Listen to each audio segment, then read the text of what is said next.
Buenas tardes a todos y a todas. Muchas gracias, Bruno. Es un gusto esta tarde tenerlos presentes en la primera sesión que llevamos a cabo de la Masterclass UPAEP, denominada Frente a la Tormenta. Tenemos a nuestro invitado especial, Carlos Carsolio Larrea. Vamos a dar inicio a la sesión, pero antes de esto, yo tengo el honor de presentarles al maestro Eugenio Urruta Albizúa, quien es vicerrector de investigación y director del proyecto Aztec-SAT 1 UPAEP, a quien en este momento le voy a ceder la palabra. Muchas gracias, Fer.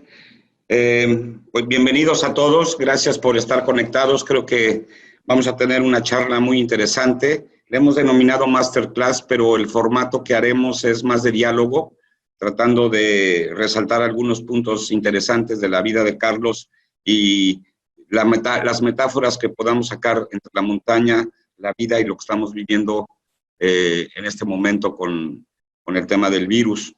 Me voy a permitir, bueno, primero agradecerte, Carlos, por participar en esta Masterclass. La verdad es que para nosotros es un honor tenerte en esta clase, porque yo lo digo cada vez que puedo y es que es verdad.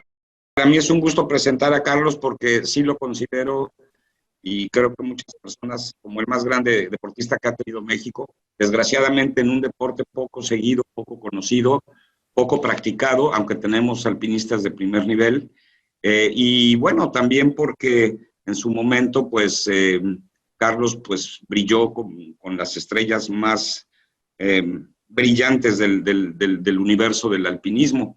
Y me gustaría, bueno, agradeciéndote esto, Carlos, que me permitieras hacer una presentación tuya, porque la mayoría de los que están conectados son jóvenes y creo que vale la pena que dimensionen quién eres y por qué es importante y por qué sí es trascendente y sí es pertinente que nos compartas algunas ideas y pensamientos.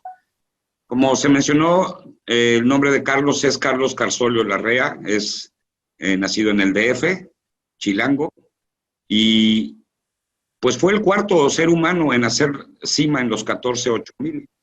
Estas 14 montañas están en el Himalaya, y bueno, fue el cuarto hombre en hacerlo, el primero no europeo en hacerlo. Todos el número 1, 2 y 3 eran europeos, en su momento eran europeos, y también hizo, ya después, el primer cruce entre dos océanos en parapente. Ya iremos viendo a lo largo de la presentación algunas fotografías muy bonitas. Les decía que fue el primer no europeo y cuarto mundial en ascender las 14 montañas que superan los 8,000 metros en nuestro planeta. Yo recuerdo hace no mucho haber hablado con Juanito Oyarzábal. Juanito Oyarzábal es un alpinista español, fue el sexto que hizo los 14,8000. Y en corto me dijo, bueno, yo hice los 14,8000, pero Carlos es boleto aparte, ¿no? Como diciendo, yo los subí, pero como los hizo Carlos, pues muy pocos. Y ahora les voy a decir por qué es especial. Fue el primer hombre en alcanzar 4 cumbres de picos de más de 8,000 metros de altura sin tanques de oxígeno en una misma temporada. En 78 días, de cumbre a cumbre, esto fue en 1995 y esta marca no ha sido superada.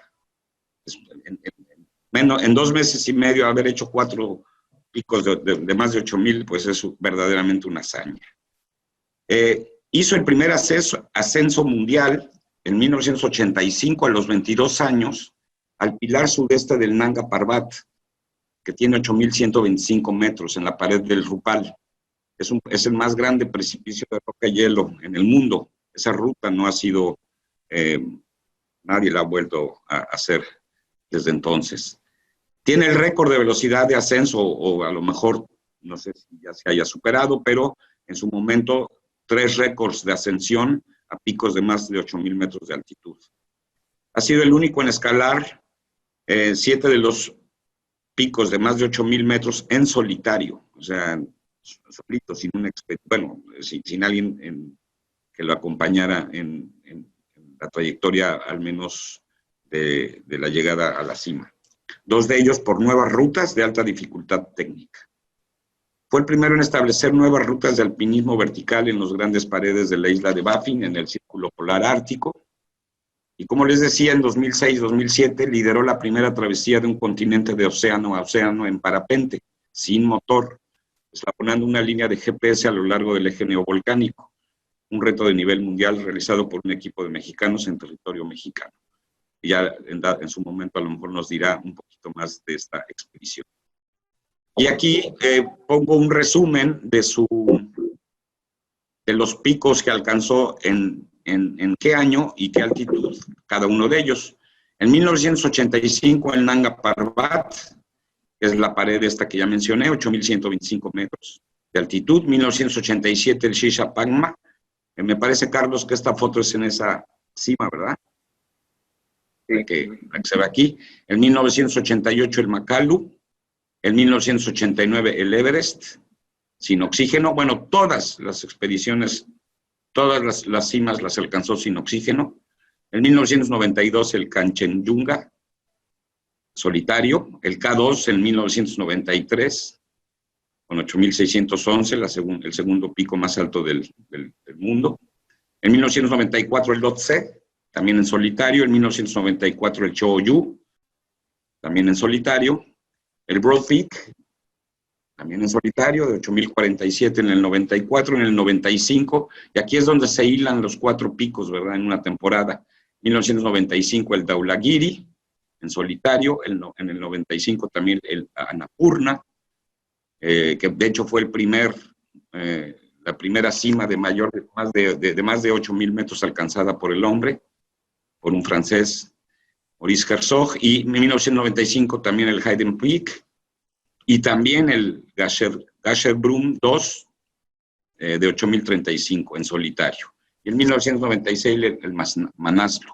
Y con eso completó las 14 cimas de 14.000 metros. Pero no solo eso, sino siempre con un ingrediente adicional, tanto de riesgo como de innovación, ¿no?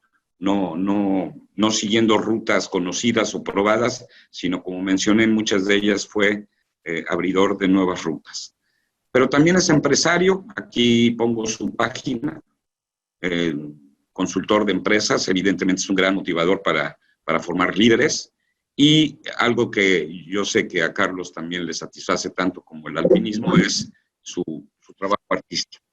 Y entre muchas de sus obras tiene lo que les recomiendo visiten en el Parque Flor del Bosque, allá en Puebla, pues un parque con esculturas verdaderamente icónicas, donde se mezcla, la palabra mezclar a lo mejor no es la apropiada, donde se puede contemplar ciencia, arte, poesía, el movimiento, interacción, multidisciplinaridad, etcétera. Y esto lo tenemos en Puebla, así que les recomiendo mucho que vayan.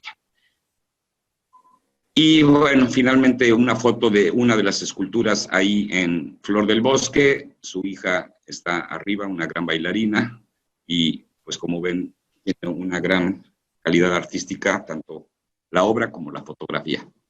Pues Carlos, bienvenido, muchas gracias por aceptar esta conversación, y pues solamente iniciar esta plática, esta clase la vamos a llevar de esta manera, tratando de encontrar puntos interesantes en la conversación. Se dice que las crisis son oportunidad. Es un cliché, es un dicho, nos lo creemos, no lo creemos. ¿Qué te ha dicho la montaña respecto a esto? Bueno, pues antes que nada, gracias por la invitación. Siempre es un placer platicar contigo en privado y en público. Y bueno, yo he sido muy afortunado. He tenido grandes maestros desde mis padres, que eran artistas. Y pues muchos, por ahí dice un dicho que cuando el alumno está listo aparece el maestro. Cuando te preparas surgen maestros en la vida. Y pues he tenido oportunidad de varios maestros en los diferentes campos, maestros en los libros, maestros en vivo, y uno de mis más grandes maestros, o tal vez la más extensa, ha sido la montaña. Ha sido una escuela de vida, una escuela de carácter, una escuela de estrategia, de planeación, de comunicación, de trabajo en equipo, de visión. Es una maestra dura, es una maestra muy exigente, no te perdona. Si cometes errores graves, lo que pierdes es la vida, a diferencia de en otras metas donde, bueno, puedes perder una carrera o una competencia o hacer quebrar una empresa, pero en la montaña lo que pierdes es la vida. Y eso te da un contexto muy particular porque te quitas el polvo, te quitas la paja de la cabeza y te permite concentrarte en lo esencial. Efectivamente, tú has hecho referencia en algunas conversaciones de que, pues en la montaña, 3 veces te viste frente a la muerte, y 3 veces tuviste un movimiento verdaderamente crítico. ¿Qué enseñanza sacaste? Porque al final sobreviviste de cada una de ellas. ¿Qué enseñanza sacaste de ese momento verdaderamente crítico en la montaña? Bueno, mira, he tenido infinidad, muchas ocasiones en estar en momentos críticos, en momentos de tormenta, de crisis. Los más graves ciertamente fueron cuando perdí a algún compañero durante una escalada. Como estuve 15 años en el mundo de la innovación, en la vanguardia mundial, esos años perdí a 10 compañeros, 10 amigos entrañables que murieron a mi lado por alguna otra causa, por errores previos o del momento. Y es terrible perder un amigo porque las amistades que haces en la montaña son muy profundas y ellos eran pues de los mejores del mundo. No murieron por falta de capacidad, de preparación, de conocimiento, sino por algún pequeño error que luego se multiplicó. Y tú nunca abandonas un amigo herido en la montaña, aunque pongas tu propia vida en juego. Así que es muy frustrante, es terriblemente doloroso cuando alguien muere y cambiar de prioridades, porque en ese momento la prioridad se convierte en seguir bajando los vivos y es un momento de despedida brutal. Y bueno, en cada uno de esos momentos hay una negación, no lo aceptas, pasan años, lo sigues sin aceptar, pero en algún momento lo analizas y con la frialdad del tiempo te das cuenta dónde se cometió el error y cómo no volver a cometerlo. En mi caso, como decías, pues me despedí 3 veces de la vida. Y esa despedida fue porque matemáticamente era un hecho que iba a morir, o sea, todas las probabilidades en contra que iba a morir. Y tuve suerte, sumado a que aprendí algo a lo largo de los años, que hasta en la más dura de las circunstancias tienes 2 opciones: o te quejas o buscas soluciones. Y son radicalmente opuestas las formas de pensar, las áreas del cerebro, los neurotransmisores, la forma en que opera tu mente cuando estás buscando soluciones a que cuando te estás quejando. De hecho, se ha demostrado toda una serie de neurólogos desde los 80s, entre ellos el más famoso es Mihaly Csikszentmihalyi, un norteamericano húngaro que hizo la filosofía famosa esa del flow, del flujo, y él ha demostrado que un cerebro que busca soluciones es un cerebro feliz, es un cerebro contento, es un cerebro que genera neurotransmisores de satisfacción, y un cerebro quejoso es un cerebro triste, y entra en declive por sí solo, y cada vez se va embrollando más en la queja, y es muy diferente la búsqueda de soluciones, es una operación creativa. En esas 3 despedidas decidí morir luchando, morir buscando soluciones. La primera ocasión fue una decisión instantánea. La montaña explotó a 500 metros arriba, digamos, se fracturó. Y en ese trayecto de 500 metros, una masa enorme de rocas y hielo venía hacia nosotros. Y en ese instante, por puro instinto, pues decidimos, éramos dos, escalar lo más rápido que se pudiera. A la fecha no sé cómo carambas lo hicimos, porque eran como 15 metros para guarecerse bajo un desplome de roca, bajo un techo de roca. Justo en el instante que empezaban a caer, a pasar al lado con olor así como de pólvora, de chocar las rocas, rocas gigantes, rocas del tamaño de coches, de casas, era una catástrofe. Y afortunadamente, al estar protegidos en el techo de roca, pues sobrevivimos. A una hora no sé, porque lo recuerdo como si se hubiera ralentizado el tiempo en esos 15 metros, en esos instantes, en esos segundos. Lo recuerdo todo como en cámara lenta.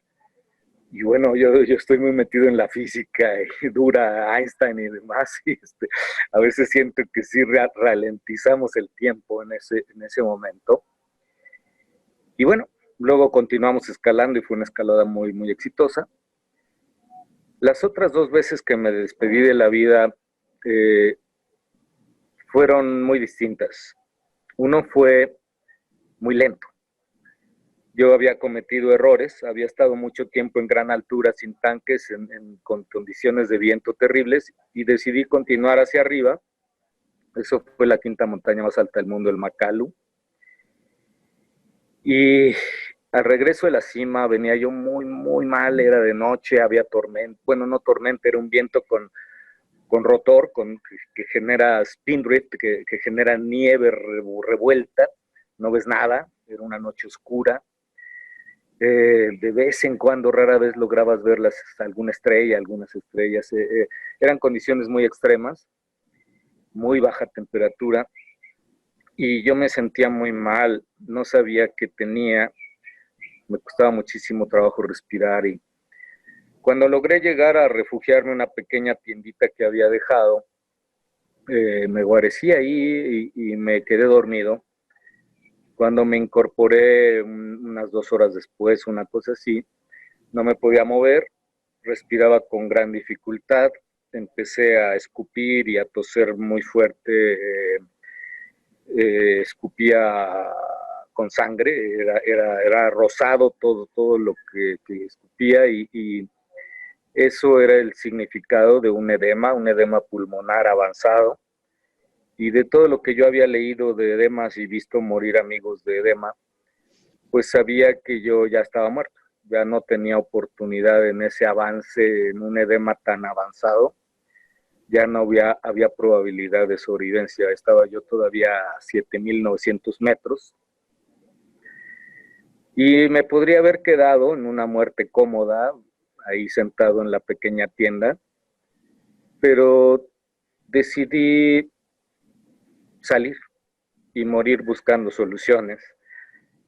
Y es cuando más riesgos he corrido en la vida. Me dejaba caer en las laderas de nieve, a veces distancias muy largas, y me detenía con el piolet, porque lo único que puede ayudar en esas condiciones cuando vas sin tanques es la presión atmosférica y estar a menor altitud. Entonces esto fue ayudando un poco a que respirara mejor, pero aún así cada vez fui empeorando, hasta que llegó un momento en el que me sentaba, yo creía que descansaba 2 minutos, pero los que me llegaron a ver a la distancia con binoculares decían que mis descansos eran cada vez más largos, hasta que empezaron a ser de media hora o más. Estaba muriendo. Recuerdo muy bien esos momentos y las sensaciones y la conexión que tenía con la montaña. Me estaba despidiendo, tenía mucho coraje por los errores que había cometido. Había hecho una pequeña grabación ahí entre tosido y tosido para despedirme de mis seres queridos.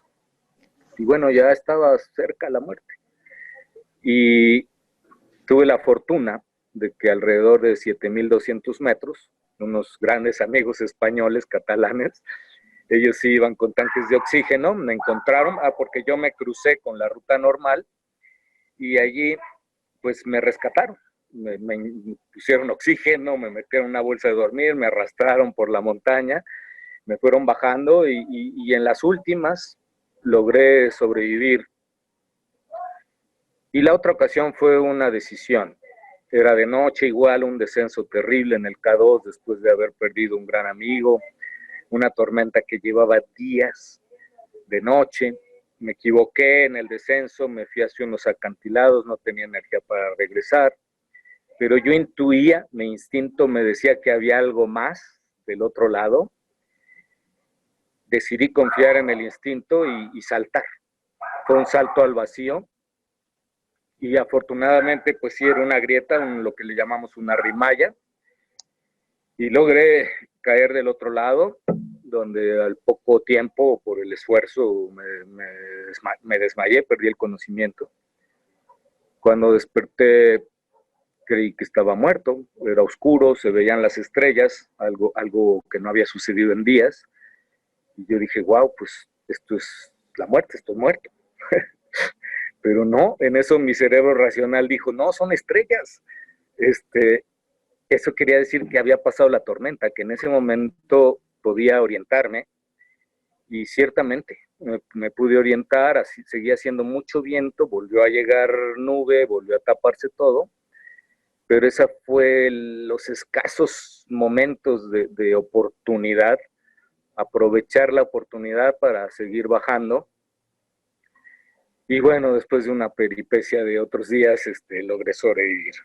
Justamente mencionabas el tema de la tormenta, la masterclass se llama Frente a la Tormenta. ¿Qué podemos aprender de saber aprovechar las tormentas en la montaña, obviamente, pero también en la vida y en el momento que estamos viviendo?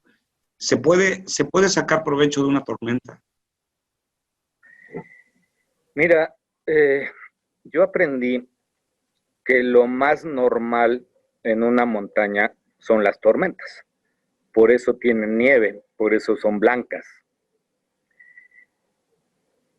Lo que es raro es tener buen clima en una montaña. Y yo siento que es igual en la vida. En la vida todo el tiempo están habiendo retos, todo el tiempo hay pequeñas tormentas. Y en los espacios de calma es cuando mejor puedes reflexionar, prepararte para estar listo en la tormenta. Y en la propia tormenta hay momentos, si tú estás en acción en la tormenta, suceden muchas cosas. Por ejemplo, algo tan básico como es ir al baño. En la montaña, pues también vamos al baño los alpinistas, ¿no? Y si te agarran las ganas de orinar, cagar en medio de la tormenta, es terrible. En ocasiones, por ejemplo, si llegas a tener diarrea, como me llegó a suceder, yo no sabía que yo era intolerante a la lactosa en esos años, ahora sí lo sé bien, pero en esas épocas que empezaba con esa intolerancia, a veces me hidrataba tomando leche, pues qué gran error, ¿no? O sea, leche en polvo que mezclaba con la nieve fundida, y después me sentía muy mal del estómago, después aprendí pues que eres intolerancia, pero cuando te agarra una de esas en medio de una tormenta, pues tienes que hacer, no hay de otra, y encontrar el mecanismo para poder hacerlo, porque bueno, si pierdes un dedo no importa, pero si pierdes aquello, pues sí. Entonces, es importante una estrategia. En la tormenta orinar, pues te tienes que pegar a la pared de hielo, encontrar un lugarcito donde puedas excavar con el piolet, hacer una cuevita, sellarla y orinar dentro de la cuevita. O si tienes que hacer algo más, pues hay que hacer la cueva más grande o guarecerse entre las rocas, encontrar la forma de poder defecar en medio de la tormenta, que son situaciones sumamente normales dentro de la cotidianidad humana, y aprendes.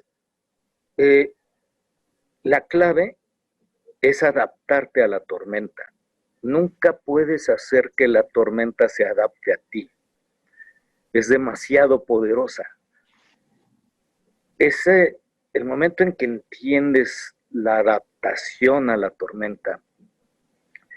Por ejemplo, hay un pico muy, muy famoso dentro del medio alpinístico, porque es como un examen de alpinismo, que se llama el Cerro Torre. Es un pico, pues es justo el que está ahí en la foto allá abajo al fondo, parece Sí. una flama roca, es enorme, ¿no?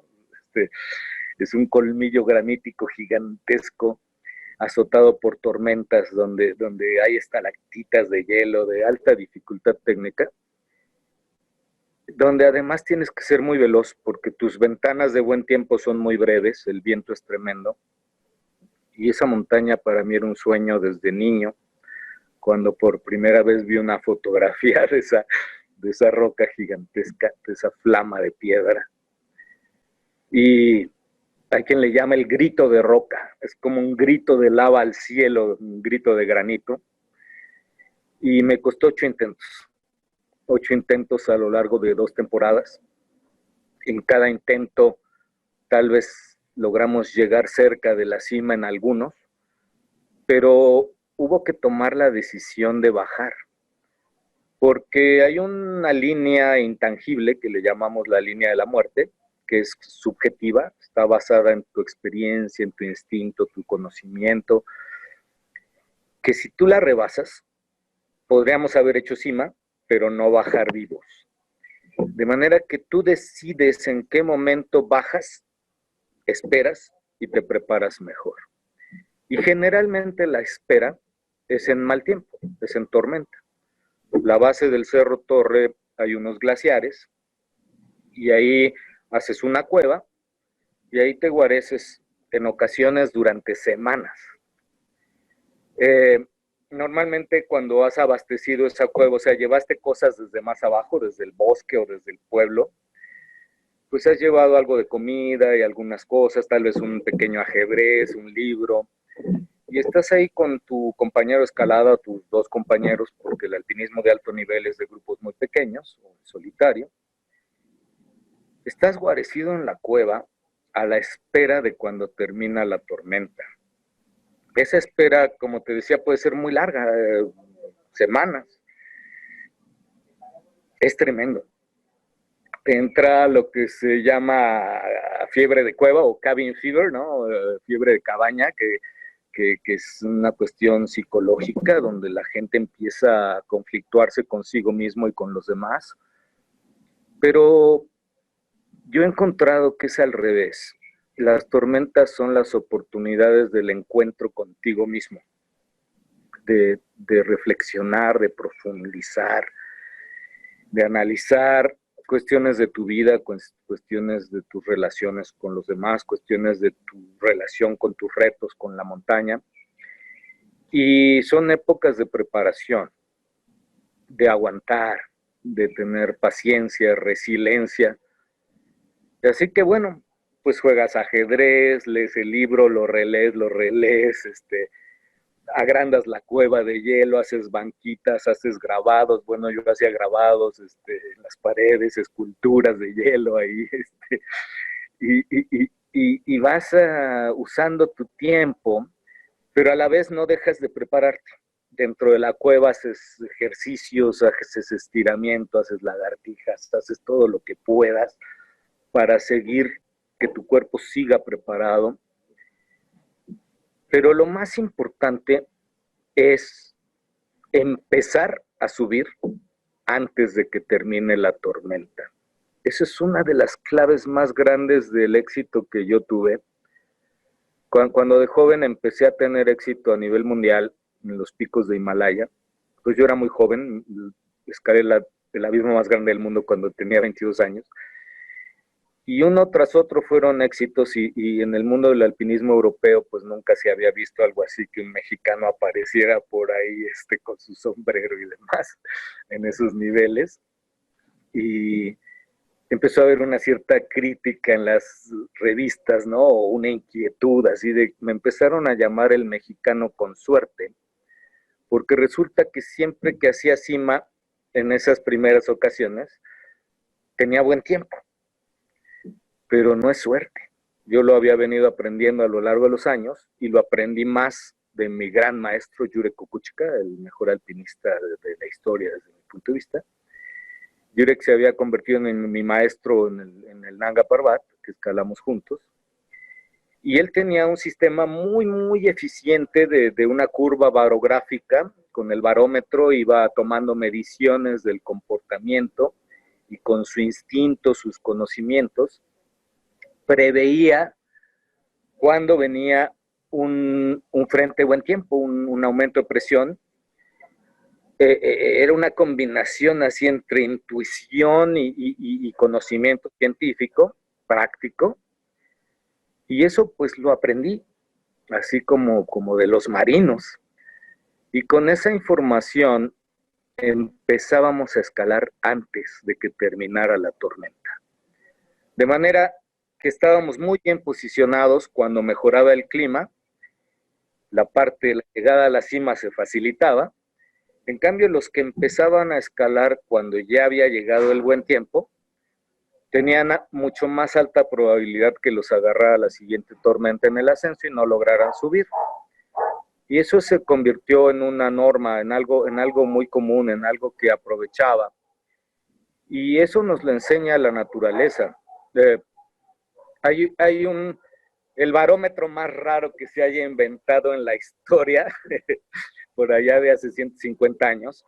Es un barómetro que tiene unos frascos con sanguijuelas, con lichis, y las sanguijuelas intuyen cuando viene mal tiempo, cuando viene una tormenta, y se trepan en las paredes del frasco, mueven huesito de ballena, bueno, en esas épocas, y el huesito mueve un péndulo y suena pana, y eso indica que va a venir una tormenta.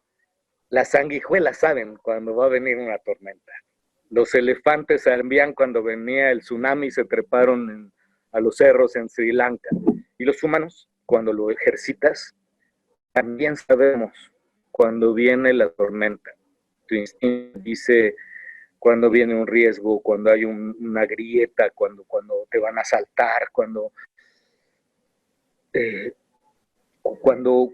una venta, por ejemplo, tienes un enemigo, o cuando alguien te va a transar. Es decir, tenemos un instinto, de manera que si tú les haces caso a tus emociones, te puedes ir preparando para después de la tormenta. Oye, recuerdo ahorita que mencionaste a Kukuczka, alguna vez me comentaste que él no solamente se preparaba en la tormenta, sino que la aprovechaba, ¿no? Es decir, sí, se impulsaba con la tormenta, ¿no? Es decir, no se preocupaba, no solo se preparaba, sino se impulsaba con la tormenta, con los vientos adversos, digámoslo así. Sí, sí, no solo Kukuczka, pero él era el maestro de eso. Ya. Yo ya había estado aprendiendo esas cosas, pero con él, wow. Sí, estábamos en una ocasión en un pico muy alto, un pico virgen, se llama Manaslu Este, bueno, era virgen en ese momento. Era el segundo pico más alto que quedaba por escalar, un pico de casi 8,000 metros. Y en la parte final era una situación muy dura. Estábamos en un vendaval brutal de estos.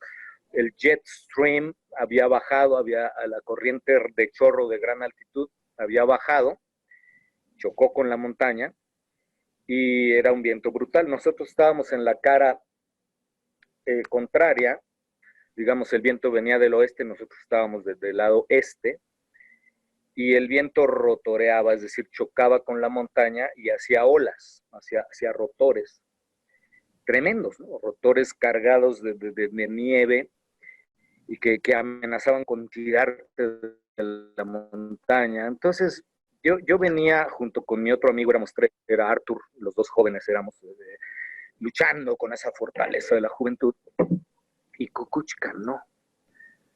Kukuczka, bueno, cuando lográbamos verlo, cuando estábamos cerca, él lo que hacía era esperar.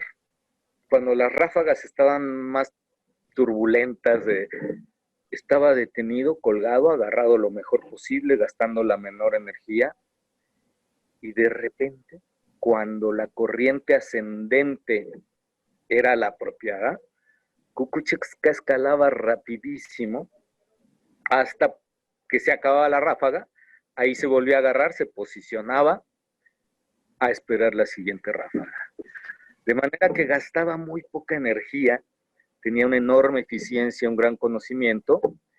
Eso es aprovechar una crisis. Es decir, en las crisis a veces están las mejores oportunidades. Kukuchka escalaba con más eficiencia en esa crisis que si hubiera habido buen tiempo. Y bueno, al paso de los años yo aprendí también muy bien a desarrollar eso y se convirtió, digamos, en una de mis fortalezas.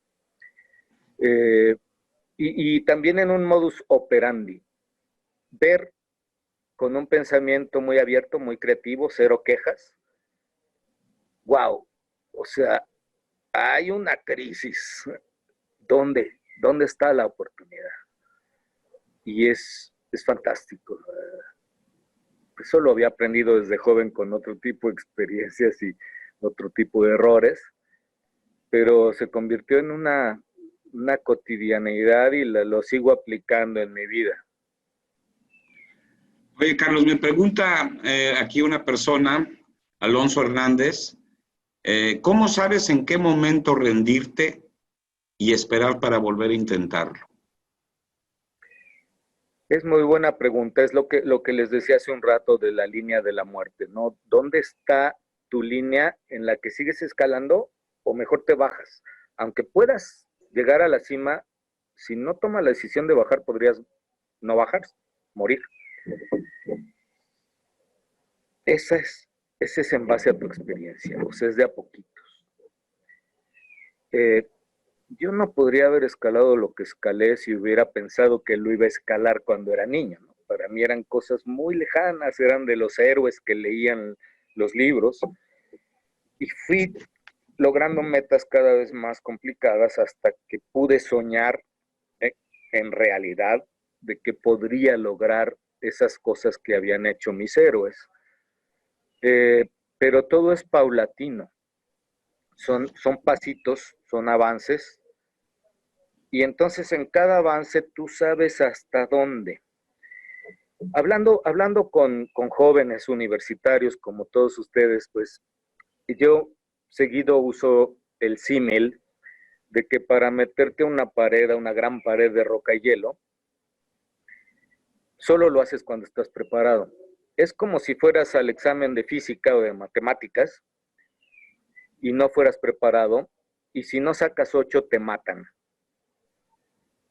Esa restricción de que si no sacas 8 te matan, te pone en un estado mental totalmente distinto, tanto en el estudio como en la preparación.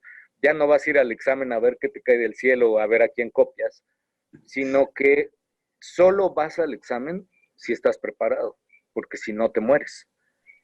Esa es una maravilla de la montaña, te pone en tu lugar. No se te pueden subir los humos, te asienta, te coloca, te hace tener un... No te puedes autoengañar. No puedes autoengañarte, es un realismo pragmático, yo le llamo, sin que deje de ser ilusorio y creativo, es decir, sueñas, pero con los pies en la tierra. Claro. Carlos, justamente las tormentas no solamente se dan en la montaña, ¿no? De hecho, de alguna manera estamos viviendo una tormenta. Creo que dejas muy en claro cómo hay que aprovecharla, cómo hay que sacarle la ventaja, cómo incluso vale la pena tirar para adelante justo en la tormenta para salir cuando vengan mejores tiempos, salir mejor preparado. Pero a veces la vida nos ubica en tormentas muy difíciles o en cimas inasequibles. La filosofía de la montaña me gusta mucho porque tiene un alto contenido metafórico con la vida, ¿no? Tú mismo, uno de tus lemas en tu empresa es: la montaña más alta está dentro de ti mismo, ¿no? Es decir, cómo la montaña te ha ayudado a vivir tu vida, digámoslo así.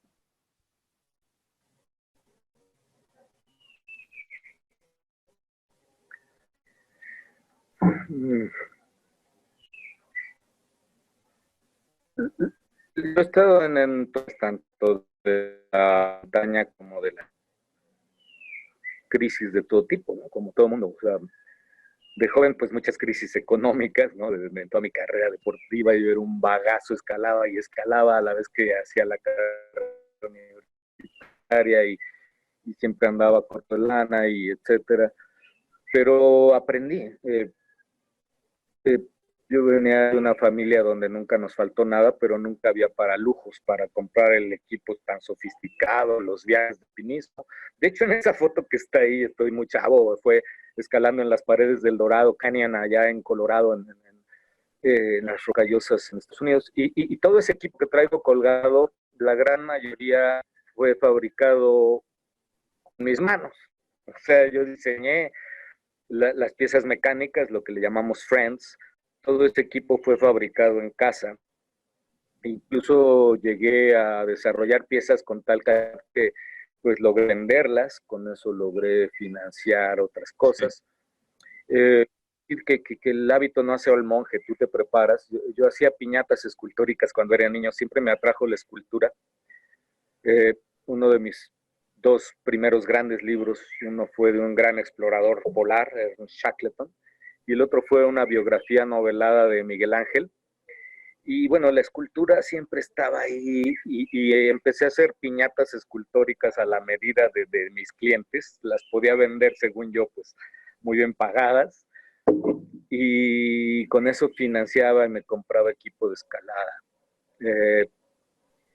De manera que vas aprendiendo, te va dando golpes la vida. Por ejemplo, hablando de las esculturas, es un arte efímero, como el ballet o como tantos otros, porque las piñatas escultóricas que yo hacía de todas formas así, que les dedicaba mucho tiempo, coloridas y demás, no duran. Resulta que tú haces tu arte, te pules, te clavas, sueñas con ello, lo entregas y de repente ves que explota, lo rompen y desaparece. Así es el arte es efímero, el arte está en ti y se queda grabado. Eso ayuda muchísimo, te ayuda también a asentarte. Entonces, relacionando la montaña con la vida, me ha dado muchas herramientas para los momentos más duros. El momento más duro que viví en la vida ha sido hace 3 años, cuando murió uno de mis 5 hijos, el de en medio, adorable, joven de 19 años, que lo amábamos tanto, nos amaba tanto y era un sabio, joven, un gran deportista, un gran estudiante. Estaba en el equivalente del MIT de Europa, en la Escuela Federal de Lausanne, en Suiza, y tenía un examen al siguiente día y creemos que por eso cometió un pequeño error. Él era representante de Francia en carreras de trail, carreras de montaña. Acababa de estar en el Mundial con mi hija Karina, que es la hermana mayor. Tom era franco-mexicano, estaba representando a Francia, Karina a México en el Mundial. Y se fue a entrenar porque habían quedado en ir a Bolivia a establecer unos récords de ascenso de velocidad, los hermanos. Y Tom decidió bajar en unas condiciones muy malas con una recién nevada, en un lugar donde él corría. O sea, no de alta dificultad, y hubo un error y se cayó y se rompió todo y tardó 9 horas en morir. Y es algo insoportable, inaceptable, no hay forma, no. O sea, salir de esa tormenta nunca podré, o sea, hasta que muera. Pero estoy viviendo en esa tormenta. Para mí el COVID es algo pues, es que no tiene ningún peso comparado a la pérdida de Tom.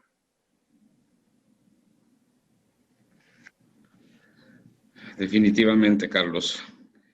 Carlos, Rosa Solís nos dice, ¿cómo sabes cuándo escuchar tus sentimientos o intuición, aunque sean negativos, y cuándo arriesgarte a pesar de esos pensamientos?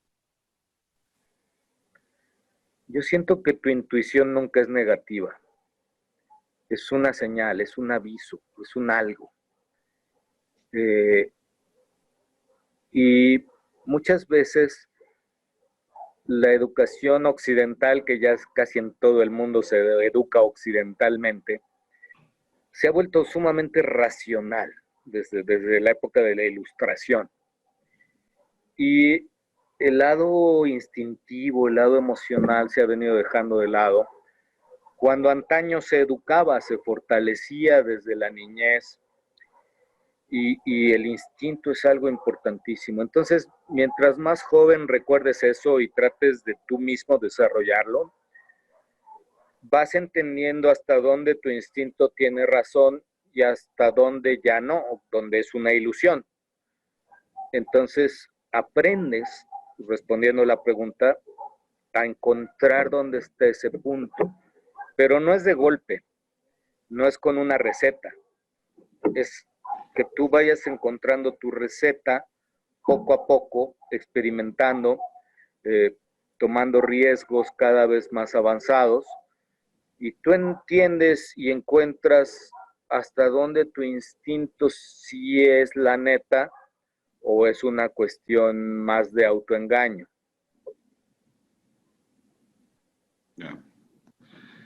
Carlos, pregunta aquí, Oscar, ¿tuviste miedo cuando estabas enfrente de la muerte?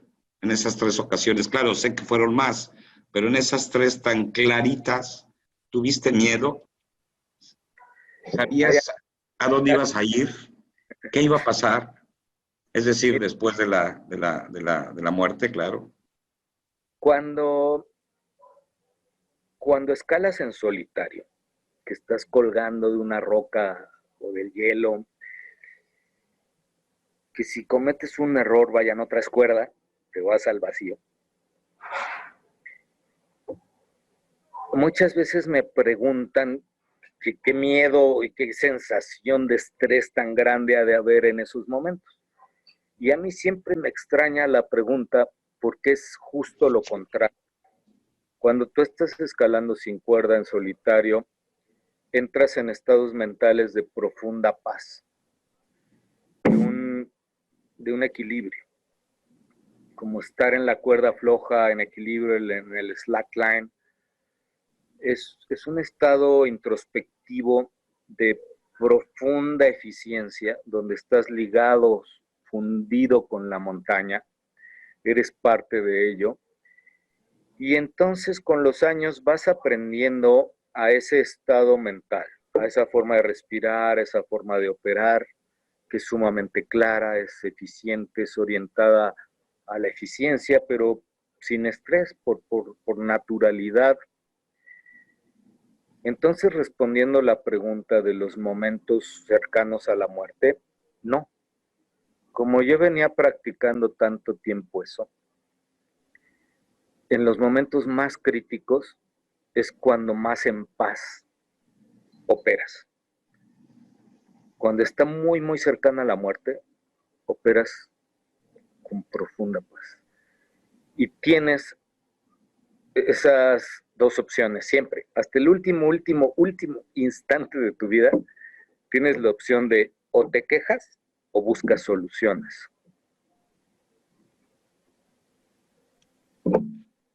Esto que comentas me lleva a preguntarte, o más bien que nos compartas, pedirte que nos compartas este concepto que tienes, que me parece fundamental en la montaña y en la vida, que es el borde de control, ¿no? Este concepto tuyo que me gusta mucho porque es práctico, me parece extraordinariamente práctico.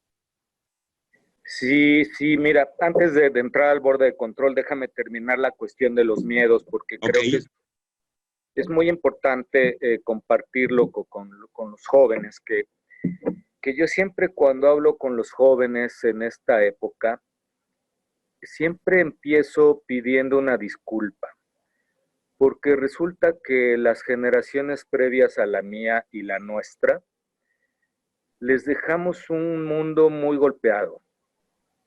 Creamos una crisis, una catástrofe, salida del ser humano. Contaminación, pérdida de especies, complicaciones económicas, el modelo no sirve. Y todo eso, de alguna u otra forma, todos hemos sido causa de ello, aunque habemos unos, como tú y yo, y muchos que hemos buscado hacerlo mejor, pero aún así la inercia es tanta que les hemos entregado un mundo muy complicado, en el que hay miedo. Y hablando de los miedos, respondiendo a la pregunta, perdí el nombre por aquí, pero lo había leído, yo creo que hay 3 tipos de miedo. El miedo instintivo, que es valiosísimo, es una herramienta fenomenal. A ese nunca hay que dejar de hacerle caso, pero hay que entrenarlo. Si tú no entrenas el miedo instintivo en un incendio, en un terremoto, en una crisis fuerte, un choque, te puede llevar a cometer errores o a entrar en la histeria o a bloquearte. Así que yo recomiendo entrenar el miedo instintivo diario. ¿Con qué soñaste? ¿Qué te dijo tu cerebro? ¿Cómo despiertas? Analiza el sueño. Tus instintos son valiosísimos. Tus feelings, tu me late, no me late. Pero tampoco hay que dejarse llevar al 100 porque pueden ser ilusorios en cierto momento, no un wishful thinking, o sea, algo que quieres que se realice, pero en realidad te estás pasando de iluso. Y los otros miedos son, eso sí hay que eliminarlos. Uno es el miedo al fracaso. Y ese se elimina bien fácil. Nada más te preparas y ya. O sea, es lo que les decía de ir al examen y si no sacas 8 te matan. Pues solo vas cuando estás preparado y entonces no tienes miedo al examen. Priorizas, resuelves, regresas, vuelves, reconfirmas. Terminas, entregas y todavía sobra tiempo y hasta sabes más o menos cuánto vas a sacar. Lo mismo es en una pared, en una montaña. Entonces el miedo al fracaso, la forma de eliminarlo es no te engañes a ti mismo, prepárate. Y el otro miedo, ese es un miedo creciente, que es el miedo al que dirán. Ese es un miedo enfermizo, terrible, que ha venido avanzando con las redes sociales. Es un miedo social, es un miedo en México muy particular, ¿no? El qué dirán si no voy al bautizo, y qué va a decir la vecina, y qué va... Híjole, ese miedo tan dañino en nuestro México y en el mundo, sí. Ese hay que eliminarlo, pero es muy difícil eliminarlo porque lo primero es entenderlo. Todos lo tenemos. Hay que entender de dónde viene. Mi conclusión en todo lo que he estudiado de ese tema es que viene de nuestros instintos más básicos, de nuestra genética. El ser humano es un animal sexual. Buscas atraer el sexo opuesto. Es lo más natural. Hay una atracción sexual y viene en nuestra genética más profunda. Entonces, en ese querer agradar sexualmente, puede haber un maquillaje, que ese es una farsa, porque tú valoras mucho más un buen taconeo de alguien que tiene una personalidad sólida, firme, a un buen silicón, ¿no? Es muy distinto las plastas de maquillaje que una buena sonrisa o un buen guiño. Y la firmeza, la solidez es más atractiva que los miedos. Y entonces al entender que tú quieres agradar al sexo opuesto, entiendes que puede haber ese miedo de rechazo y entonces empiezas a medirlo. Y hay el otro miedo de que quieres agradar al clan, quedar bien con el clan. Pero en el fondo, lo que valora el clan, porque somos animales de clan, lo que valora el clan es la aportación al clan. ¿Qué estás haciendo por el bien del clan? ¿Qué estás aportando? ¿Qué herramientas, qué piezas has cazado? ¿Qué nuevas ideas? ¿Qué labores? ¿Qué estás haciendo por el clan? Y el clan ya no es nuestro clan de 100 personas o 50 o 150, sino que el clan es todo el planeta, todos los seres que vamos en Gaia a 2 millones de kilómetros por hora rumbo al gran atractor. Nuestra galaxia va a 2 millones de kilómetros por hora. Y estamos en una nave, en la misma nave todos. Ese es el gran clan. Tú estás buscando aportar al clan adentro de tu cerebro. El clan valora cuando aportas. Eso nos hizo ser Homo sapiens, lo que somos. Pero se ha confundido, garrafalmente, tremendamente, se ha confundido con fama. Es una búsqueda absurda, inútil, tremendamente dañina, la búsqueda de fama. Si llegas a ser famoso por tus esfuerzos y tal, pues es algo extra, es efímero, no dura. Vaya, ahorita ya nadie de casi todos los que me están escuchando saben de mí, aunque fui muy famoso, no salía a diario en el noticiero. Y en los 10 años que me financió Televisa, por ejemplo, pues no sirve, bueno, es útil, la fama es útil, pero no debe ser una búsqueda, es muy dañino buscarla. Solo si se da, pues qué bien, se da y es útil y hay que aprovecharla para ayudar más al clan, para aportar más al clan. Cuando entiendes eso, wow, entiendes por qué dentro de ti hay esa búsqueda en ocasiones, y entonces ya la entiendes con madurez, y entonces se elimina el miedo al qué dirán, porque mientras más vivas al qué dirán como tal, como dicho o como fama, más muerto estás hacia adentro. En cambio, cuando tu qué dirán está enfocado al bien del clan, al crecimiento común, entonces ahí hay una motivación muy clara de progreso, de búsqueda, de eficiencia.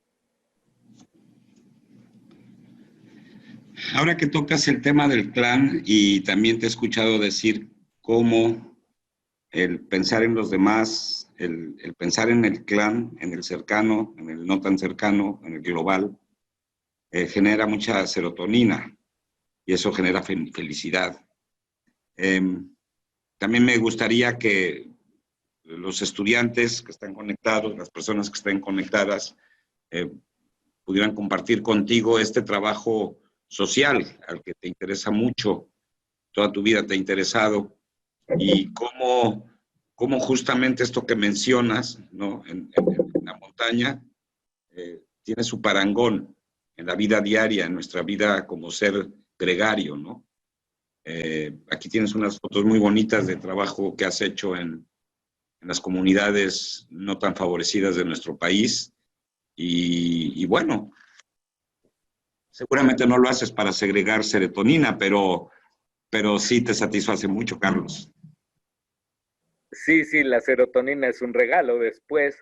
Exacto. Fíjate que, por ejemplo, esa cabaña, esa casa que está ahí, bueno, una casa de la pobreza marginal de nuestro México que todos hemos visto, desarrollamos, bueno, yo soy ingeniero civil y he hecho varios inventos y demás, y un amigo mío inventó un material de altas prestaciones, que es como una plastilina, pero no tiene derivados del petróleo, excepto unas fibras, pero todo lo demás es mineral.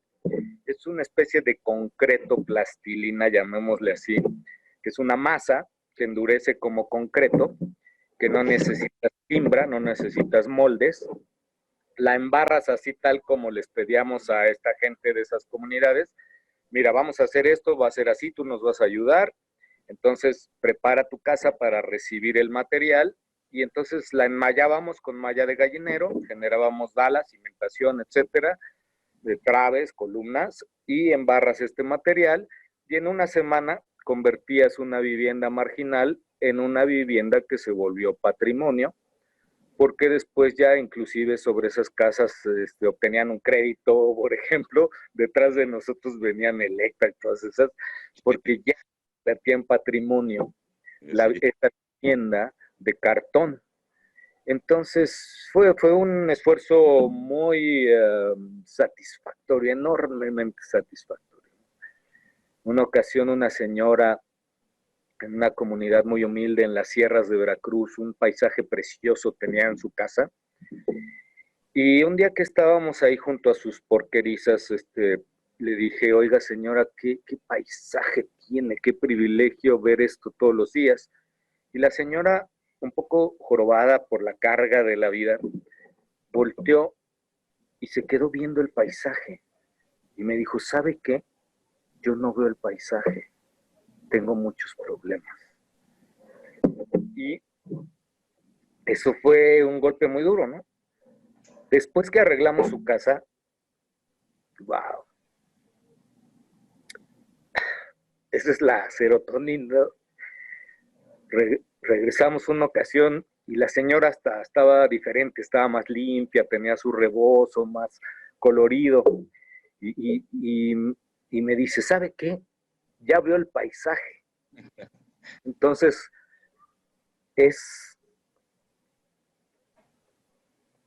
eso no tiene precio. Eso es ayudar al clan. Estás buscando cómo hacerle, ¿no? O sea, tú tienes una sola vida, una sola oportunidad, y no sabemos qué hay después, qué hubo antes. Yo sí creo que hay algo después, porque lo sentí. Pero en este espacio, en esta oportunidad que tenemos en esta vida, ¿qué puedes hacer por ti, por los demás? Una búsqueda. No es nada más ese rollo de la cotidianeidad y de el apapachito y así. No, es algo mucho más profundo. Es un compromiso de padre, de maestro, de la profesión en la que estés, de lo que puedas aportar hasta donde estés. Y ahí es donde está lo que tú decías, Eugenio, este tema del borde de control que querías que platicara. ¿Me sigo con el borde de control? Y fíjate que justamente, sí, o sea, la respuesta es sí, pero otra manera de preguntarlo es, ¿qué le dirías a los jóvenes que sienten que no pueden seguir adelante con sus Y problemas? déjame, Es decir, va de esa manera, ligado. Se está acabando Sí. mi batería, déjame venir por la extra.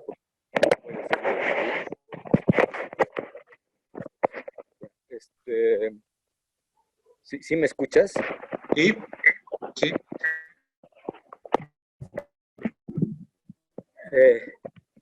Mira, sí, el borde de control es un término que se los copia a los surfistas, que pues es una actividad similar a la mía cuando volaba, ¿no? Porque tú eres un surfista de las olas de viento. Y los surfistas le llaman borde de control hasta donde llegan sus capacidades. No es el borde de la tabla, es el borde de lo que han aprendido. O sea, un surfista que está en medio de la ola de sus sueños, en equilibrio sobre la tabla, le llama borde de control a esa conexión con las moléculas de la ola, con la espuma, con el viento, con el pelícano, con cómo se mueve la palmera, con cómo es el arrecife, qué pendiente tiene la playa, cuál es la frecuencia de las olas, de qué altura, cómo vienen. O sea, es todo lo que sepas hasta donde da tu capacidad. Ese es el borde de control. Es muy lejano a la zona de confort. La zona de confort es donde estás cómodo, donde te enconchas, donde eres bueno, es tu zona de poder. Y quien se enconcha en su zona de control, deja de aprender. Y el día que dejas de aprender, estás empezando a morir. En cambio, si vives en tu borde de control, es el límite donde están tus conocimientos, es donde estás aprendiendo chino ahorita en la tormenta o donde estás estudiando o X o Y, Z, te estás preparando. Ese es el borde y tú puedes ayudarte a ti o a los demás cuando operas dentro de tu borde de control. Donde está el límite de tu borde de control, no puedes hacer nada. Esta realidad es tremenda de entender y asimilar, porque hay muchas filosofías, ¿no? Desde los Vedas, que lo tienen ahí. Es una de las grandes sabidurías de la antigüedad. La Biblia dice, ayúdame a entender la diferencia. ¿Hasta dónde? ¿Hasta dónde puedes? ¿Hasta dónde no? Y ese punto, ese borde de control.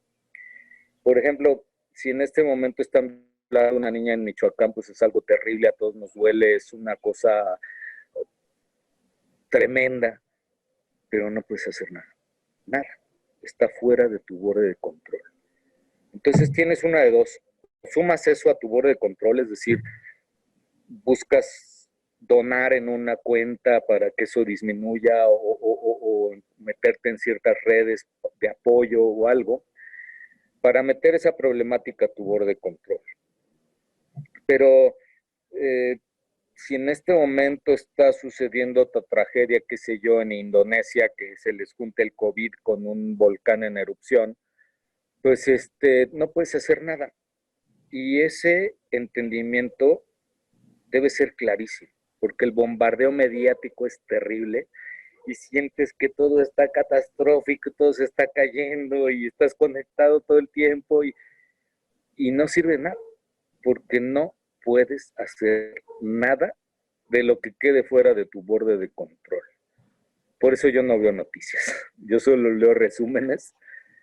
Entonces, este tiempo de COVID he estado desconectado. Una disculpa, Eugenio, porque seguido me llamas y no estoy, o tu WhatsApp después de 3 días, porque estoy desconectado. Estoy concentrado en algo de lo más profundo que he hecho en la vida, es un estudio serio de la física y mis teorías, que pues llevo desde joven, pero ahora he tenido oportunidad de realmente concentrarme a fondo. Entonces, hay que alejarse. Hay que alejarse de ese bombardeo noticioso, que en realidad la mayoría es basura, nada más te mete estrés. Es muy diferente estar informado que ver noticias. Es muy diferente estar informado que estar enchufado a los medios. Tú escoges, tú decides, tú eres el único arquitecto de tu propio destino. Y si le dedicas 20 minutos a un análisis todos los días de qué está pasando en el mundo y cómo viene y cómo va y cómo puedes meter o no a tu borde de control, con eso es suficiente. No sirve de nada estar bombardeado de noticias, es sumamente estresante, porque eso también han encontrado los neurólogos.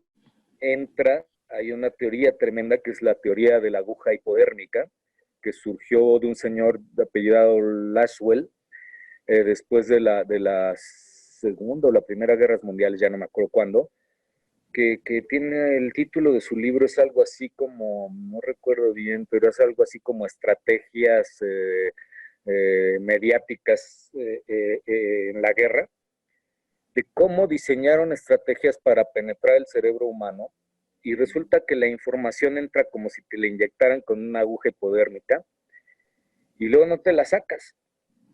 Entonces, algo tenemos en nuestro cerebro los humanos de captación de tragedia, captación de problemáticas, porque en la prehistoria nos ayudó a sobrevivir.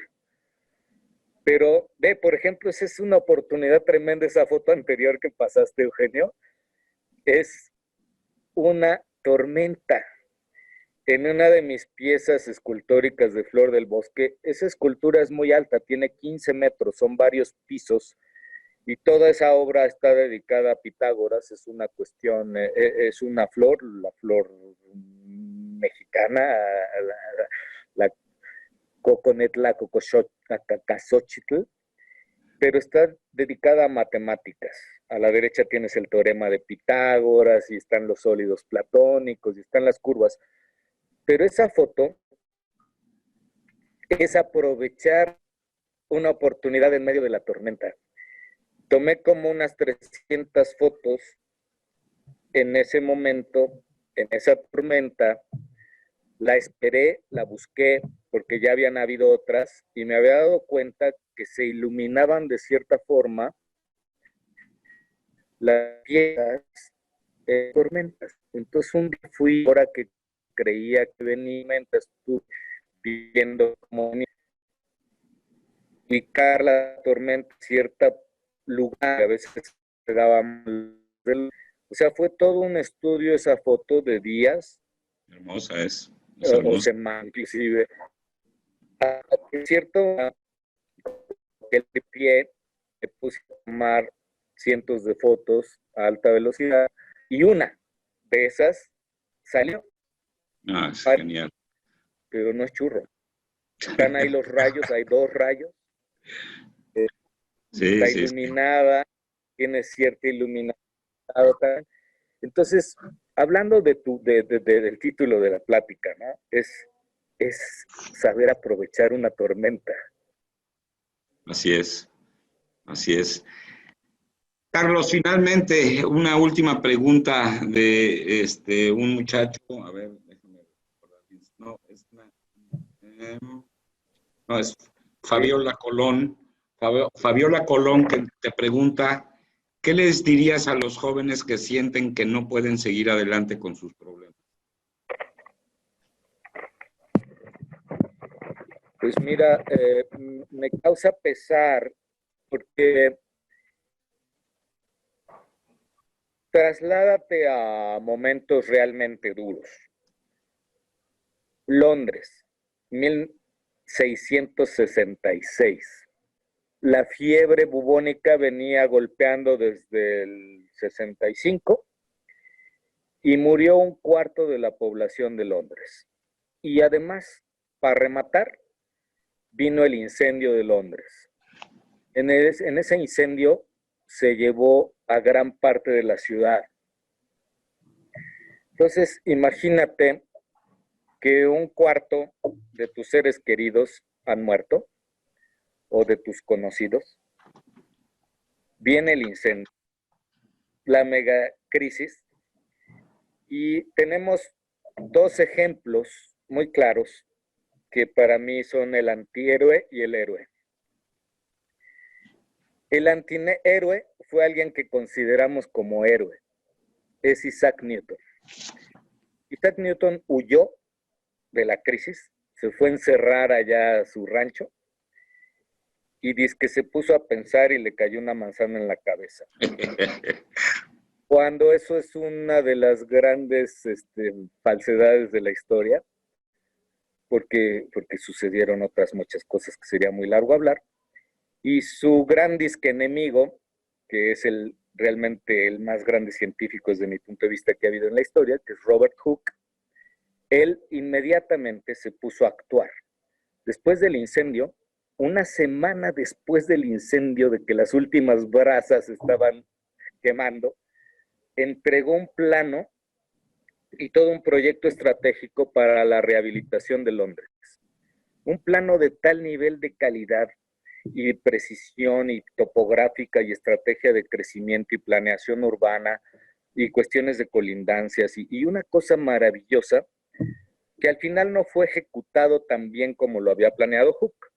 Pero Hooke en una semana, día y noche, sin parar, ayudando en la crisis, resulta que esa planeación urbana de Hooke es la que se usó para planear el crecimiento de París. Que wow, es un ejemplo de crecimiento urbano, que los que tenemos oportunidad de conocerla decimos, wow, qué bien planearon esta ciudad una vez que salió de su nicho medieval.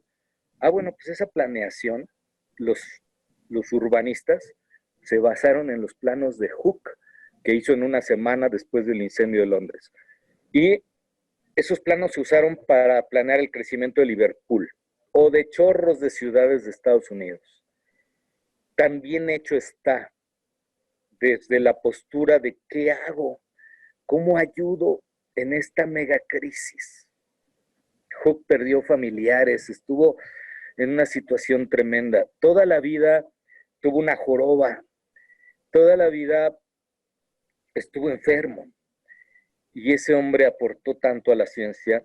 De hecho, eso es una de las falsedades que hay en la ciencia, ¿no? Porque la frase aquella que dice, es que me apoyé en hombros de gigantes, que dijo Newton, fue en una carta sarcástica a Hooke, porque Hooke era jorobado y chaparrito. Era su de alguien de No me antes, la sabía. se la adueñó y la usó para herir. Entonces, hay que entender, hay que analizar, hay que ver la historia. Y respondiendo a la pregunta de esta chica, wow, el ser humano ha estado en situaciones muchísimo peores, ¿no? O sea, ¿cómo le hicimos? ¿Cómo sobrevivimos ese cuello de botella de hace 70,000 años cuando hizo erupción el volcán gigante de Toba y murieron casi todos los seres humanos? Y sobrevivimos y avanzamos. Entonces, es un rollo mediático, es un rollo que te mete y te estresa, pero en realidad somos unos fregones para avanzar, para sobrevivir, para en medio de la crisis entregar, a buscarle, estar metido, ¿cómo le hago? ¿Cómo ayudo? Tal vez no es el ayudar así como en que esté mejor barrida la cocina, ¿no? Sino más bien, ¿qué es lo que mejor tengo? ¿Cuáles son mis más grandes talentos con los que puedo aportar? ¿Qué puedo hacer para esta situación y para lo que viene? Que creemos que lo que viene es el fin de la tormenta y yo creo que no. Yo creo que lo que viene es el inicio de una tormenta más grande. Así es, Carlos. Pues no me queda más que agradecerte. Al final nos estamos echando hora y media, se fue como agua, al menos para mí.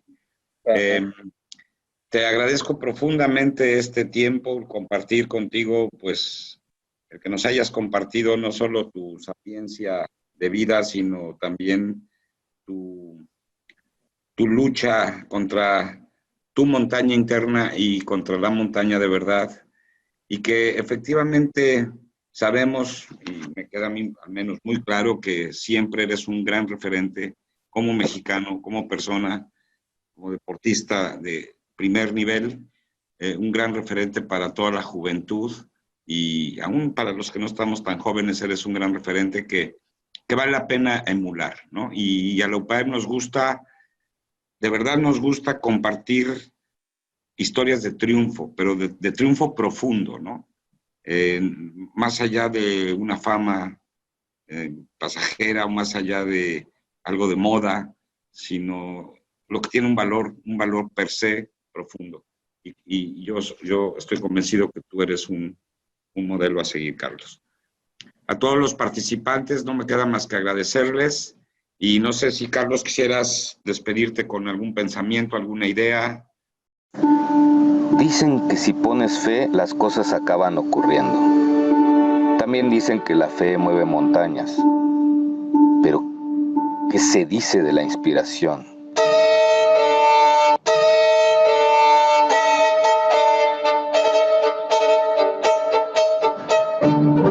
Según Johannes Brahms, sin la artesanía, la inspiración es una mera caña sacudida por el viento. Pero, ¿qué hay detrás de la inspiración? ¿Se nace con ella? ¿Se encuentra o se crea?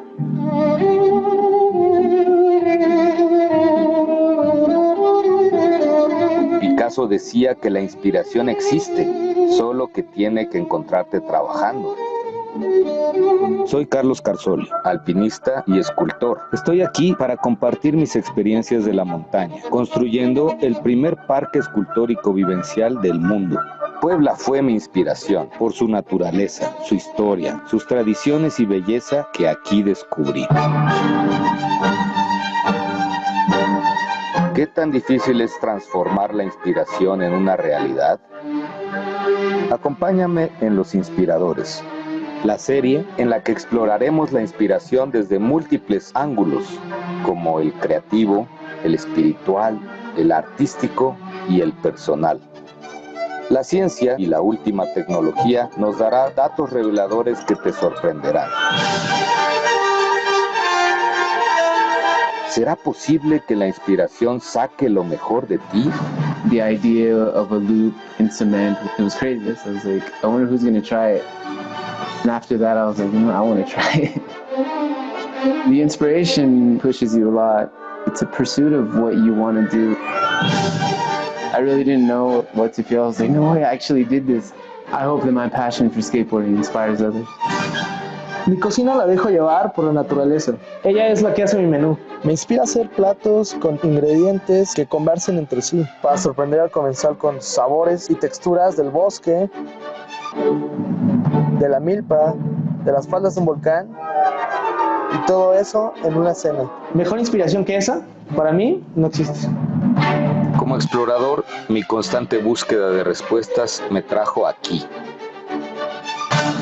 La Puebla de hoy es visionaria, moderna, pulsa con sus tradiciones, está en constante transformación. Ven conmigo en este viaje de descubrimiento y exploración.